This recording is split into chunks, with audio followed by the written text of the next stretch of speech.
Ogbeta a holu motona mado a lodeme he yulodo ONG Agricom Benin Center be mina yutundo ebasi ogbeta de botinto benetolome bugmovuna gbeta nkonko susu be eso gbeta de botu gbelome bikpa etinto dowa o dedume be mina yutundo mlo ebasi onuiwa eyin akpahwe Oweneto nado sokana okunde wema yome basi azunplonvi enoetena o sun susu nado sogan inuyodo onuyojigbon a yulo susuji enesan yuloji mina yetno yome basi ogbeton konko yewa enesintome uyokpo nado sogan ikunde wema le meeton le ajito ajino yeme popatapata iwa nado sogan no owiwa losin o teme Ayulene dit minayetondo e basia fosido tuto Union des éleveurs et tinto benetolomebe e nado sorganza fo eule tondo te o baba miton e nous contona o gbeta holmodo na mado o alodeme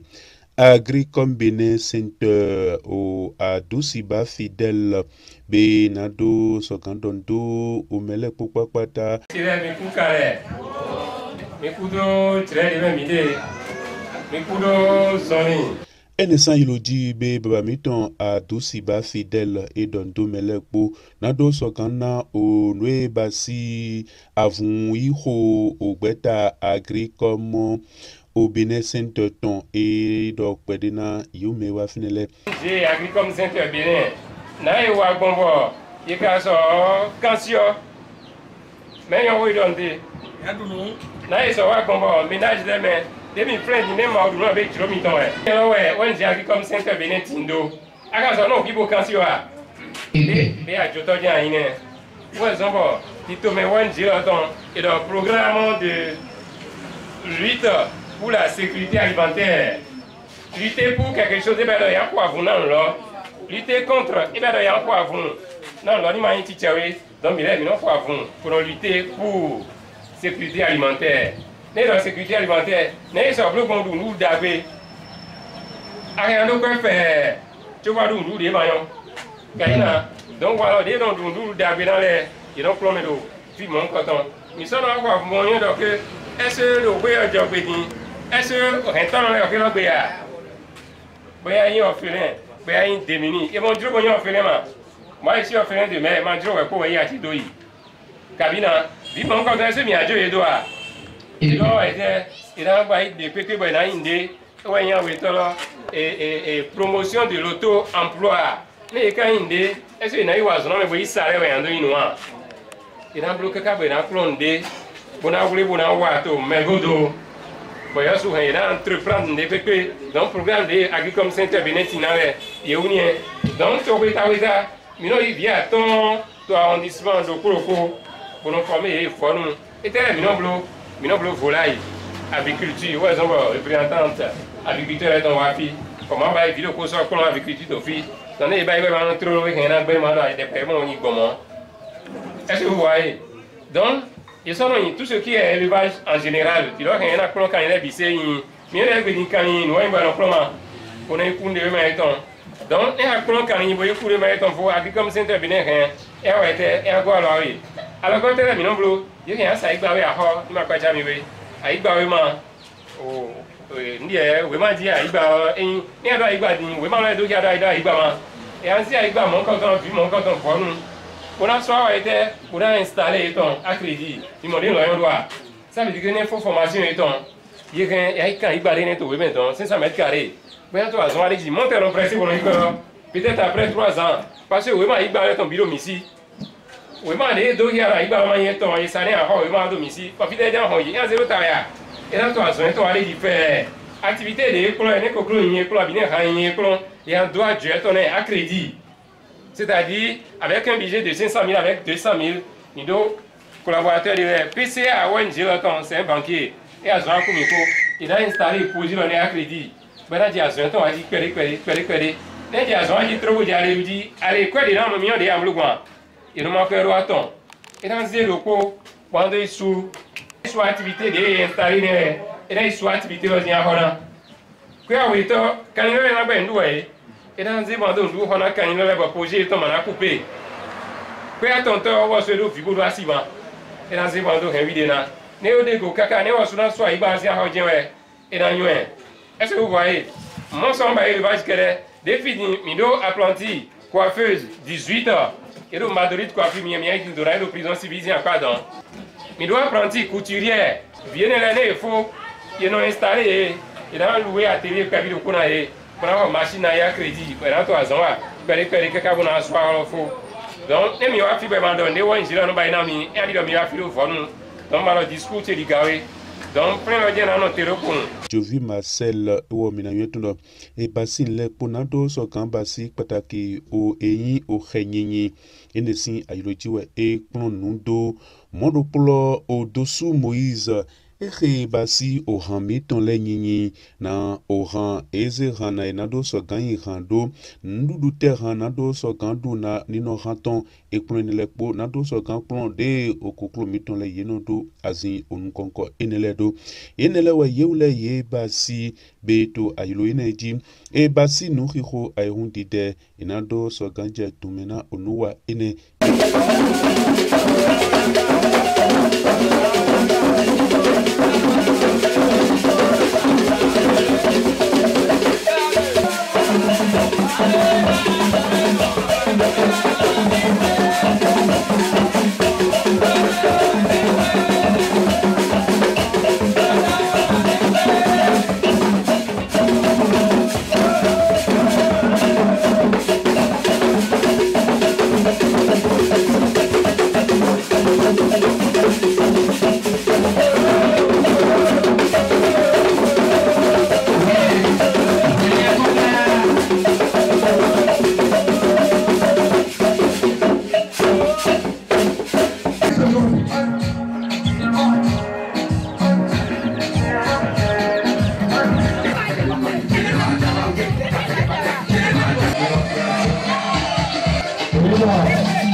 Be ay hundi dele onuri khoyo pola yebasi o balé o Moïse Nwedi et Wazondo et Dohoiton.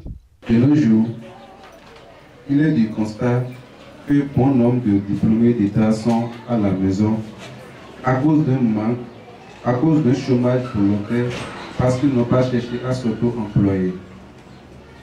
Pour ne pas subir les mêmes sortes que j'ai pris la décision de m'introduire dans le centre de formation, d'initiation et d'apprentissage au métier agro-artisanal Sifiama Bénin pour une durée de 3 mois, ce qui pourra me permettre de m'auto-employer. En effet, durant cette formation, j'ai acquis de façon générale des notions en élevage de volailles, élevage de lapins et en promenade. Mais particulièrement, j'ai fait la spécialité porciculture. Raison pour laquelle je suis venu vous parler brièvement des techniques et méthodes en élevage du porc, plus précisément de l'alimentation en élevage porcin. Le porc est un monogastrique omnivore, c'est-à-dire qu'il mange tout.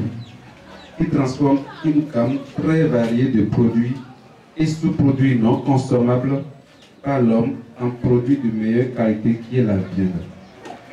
En effet, le porc mange quelques matières premières, à savoir le son de blé, le son de riz, le sel, l'huile rouge, le tourteau de palmis, la drèche de brasserie, la coquille. Pour nourrir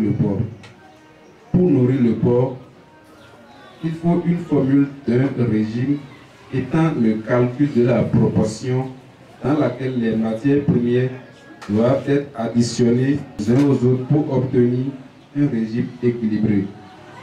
La ration est la fraction du régime que le porc consomme chaque jour. Le porc doit être nourri selon ses besoins nutritifs. Pour cela, il faut que le régime soit composé des matières premières qui contiennent de l'énergie, des protéines, des minéraux et des vitamines avant d'être équilibré. On peut nourrir 2 fois par jour pour que son alimentation soit variée.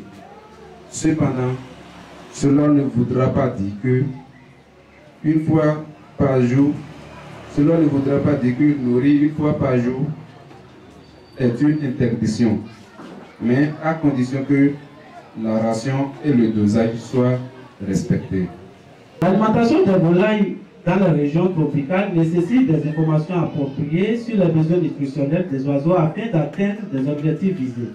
Le régime nutritionnel des oiseaux domestiques inclut les éléments nutritifs essentiels à fournir pour un bon fonctionnement de leurs organismes et une production efficace d'œufs et de chair.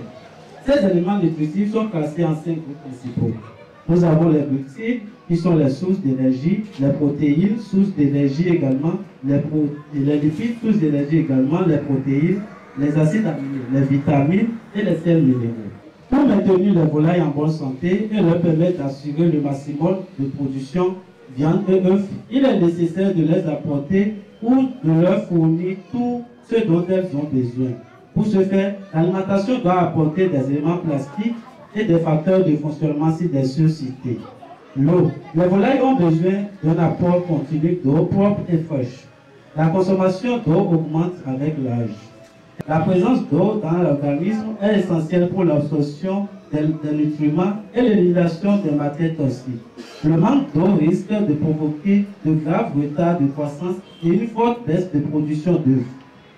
En zone tropicale, la privation d'eau peut également provoquer la mort soudaine ou brutale des oiseaux. Les glucides sont principalement représentés par l'amidon et les sucres. On peut les trouver dans les matières premières comme le maïs, la farine de blé, les supercules, etc. Jovi Marcel Wosu Edo Hodonweji Ewasone Tobe Yekan Hose Yome Pokpa Kwatabo Yedoho. Est-ce que Kokoro nous aussi ganto et Azoya? Nous mettons les médias et Renado Kokoro en soi. Parce que il y a la matière première des mises en lolé. Il y a la matière première lolé de bonne qualité. Par exemple, tout de soja dit.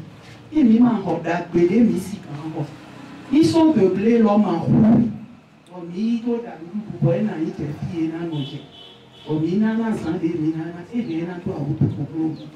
Pour nous, entretien, c'est-à-dire, il y a les boulons.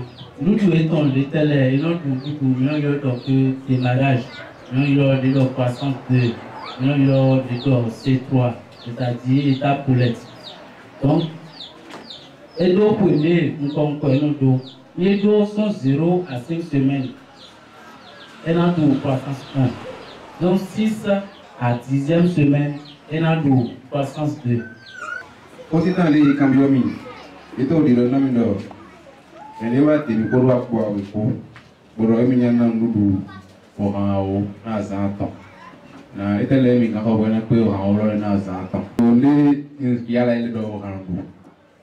Évidemment, son de blé là, kilo le pot, il a eu un temps. Et combien de dollars, il a kilo le pot, un temps. Son de riz, il a kilo le pot, un est. Calcium, il a coquille là, il a kilo le pot, un est. Dit. Blé, il a un kilo, kilo, va 625. On y nous là, les bailleurs, ils vont là, écoutez, vous m'avez dit. Oui, il va pas grandir les bas.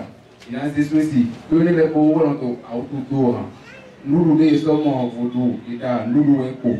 Il y a encore des matériaux pour la propagande. Tout là, quand il y a l'alimentation, il nomme tant à quoi ça tombe. Il y a encore des demandes de mon tout clair. Donc nous les là alors. Et nous nous les quoi. Et maintenant nous les na wali. Et maintenant nous les na pour Une question piège. Les membres du jury ne sont pas prêts. Il y a une question de poser. Rao, de romancer à quoi oui. Demain, Douna, pour la zante, agiter et parce que Hanko Bobo agit pour éblouir en nous. Nous de vite pour le Coranou. Et les nouveaux quantités de Coranien, de Coranou. Donc, elle a quand même juré le médialé, òhànà lẹ àìsítẹ́mẹ rẹ̀ ètè ẹ̀rẹ́ jọ̀bọ̀ hànú kó kí mo ẹ̀ máa dùn dúdú ẹ̀ dùn dúdú àpòlùkò nìkòlùkò yára tọ́wọ́ sẹ́ ń kẹ́sí ó pílẹ̀ jù fẹ́rẹ́.